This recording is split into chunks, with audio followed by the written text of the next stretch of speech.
কবি চন্দ্রানী চৌধুরীর কবিতা রবি ঠাকুর। রবি ঠাকুর, রবি ঠাকুর, জন্ম আমার দেশে, তবু বিশ্বজুড়ে সব বাঙালি তোমায় ভালোবাসে। বৈশাখ মাসের 25 তারিখ তোমার জন্মদিন।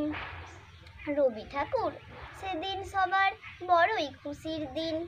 খড়খড়ে তাপ দাবদাহে এসেছিলে তুমি, এক পশলা বৃষ্টি হয়ে ভিজিয়েছিলে ভূমি। ধূপের গন্ধে ফুলমালাতে সাজাই আনন্দেতে, শাঁখের ধ্বনি বেজে ওঠে জন্মদিনে মেতে।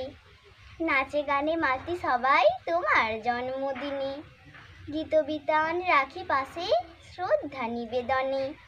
রবি ঠাকুর, কবি ঠাকুর, ভক্তিনত হয়ে শত কোটি প্রণাম জানাই তোমার চরণ ছুঁয়ে।